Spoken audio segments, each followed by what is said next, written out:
नमस्कार, आदाब, सत श्री अकाल, जय भीम, जोहार। मेरा नाम है कन्हैया कुमार। दोस्तों, बहुत बड़ी अपडेटेड खबर है ईवीएम को लेकर के। जैसा कि कहा जा रहा है कि सबसे बड़ा मुद्दा बना हुआ है ईवीएम का। लोकसभा चुनावों के मद्देनज़र देखते हुए जो विपक्षी पार्टियां, उनका कहना है कि ईवीएम पूर्ण रूप से बैन होना चाहिए, या फिर जो उन्होंने मांग रखी है कि वीवीपैट है, वीवीपैट की जो पर्चियाँ हैं उसकी गिनती की जानी चाहिए। तो इन तमाम खबरों के बीच एक सबसे बड़ी खबर निकल करके आई है जो उत्तर प्रदेश से है। जी हाँ दोस्तों, सुनोगे तो चौंक जाओगे। वही सबसे बड़ा ये मुद्दा बना है और बीजेपी को, जो विपक्ष है, वो घेरने में लगा हुआ कि इतना बड़ा घोटाला है आखिरकार कैसे हो सकता है। तो इस पर हम विस्तार पूर्वक आप लोगों के बीच में चर्चा करेंगे। इससे पहले मेरी आपसे निवेदन है कि यदि आप बहुजन मीडिया को बचाए रखना चाहते हैं तो आप BMM न्यूज़ 90 को सब्सक्राइब कर लें, साथ में बेल आइकन को प्रेस कर लें, वीडियो को लाइक जरूर कर दें। जी हाँ दोस्तों, 5 राज्यों के विधानसभा चुनावों के बाद लगातार ईवीएम सुर्खियों में है।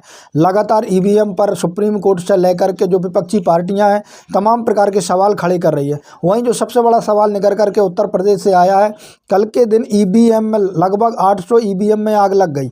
जी हाँ दोस्तों, कहा जा रहा है कि बीजेपी पार्टी की सबसे बड़ी साजिश है और जिन ईवीएम को द्वारा घोटाला किया गया था उन ईवीएम को जलाया जा रहा है। जी हाँ दोस्तों, वहीं इलेक्शन कमीशन में भी आपने देखा होगा काफ़ी ज़्यादा सवाल खड़े हुए थे। अभी खासकर देखा जाए कि 5 राज्यों के विधानसभा चुनाव होने के बाद जो सबसे ज़्यादा कंप्लेंट आई थी वो मध्य प्रदेश से आई थी। मध्य प्रदेश में लगभग 5000 जो कंप्लेंट है वो इलेक्शन कमीशन के पोर्टल पर दर्ज की गई थी, लेकिन कुछ समय के बाद वहां पर पोर्टल बंद कर दिया गया। तो ये तमाम प्रकार की चर्चाएं चल रही थी। वहीं जो ये खबर है, इस खबर से लोगों को लग रहा कि बीजेपी पार्टी है कहीं ना कहीं इस पर घोटाला करने के बाद ईवीएम को जला रही है।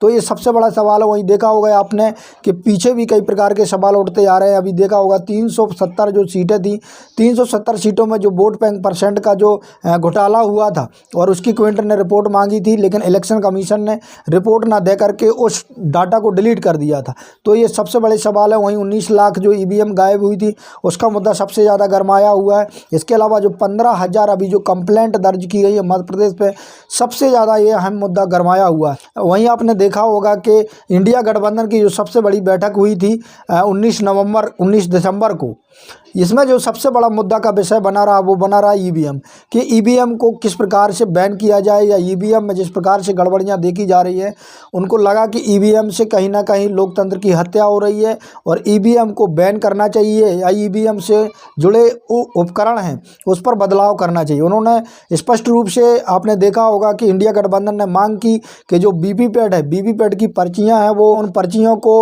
वोटर को दिया जाए। इसके बाद वो जा करके किसी मतपेटी की टाइप में डाल सके, ताकि आने वाले समय में उन जो पर्चियां हैं उनमें और ईवीएम में काउंट करके सेटिस्फाई किया जा सके कि आखिरकार जितनी वोटिंग हुई है मशीन में उतनी पर्चियां हैं या नहीं हैं, जिस मशीन में जिस कैंडिडेट को वोट पड़ा है उतनी पर्चियां उसमें हैं या नहीं है। इस चीज़ को सेटिस्फाई करने के लिए सबसे बड़ी मांग की गई इंडिया गठबंधन की तरफ से। वहीं देखा जाए कि सबसे बड़ा सवाल बनता नजर आ रहा है कि उत्तर प्रदेश में 800 ईवीएम हैं वो जलाई गई। दोस्तों, कहा जा रहा है कि वहां पर जो ईवीएम रखी हुई थी वहां पर किसी प्रकार की इलेक्ट्रिक नहीं लगी हुई थी, यानी वहां शॉर्ट सर्किट होने का कोई चांस नहीं था।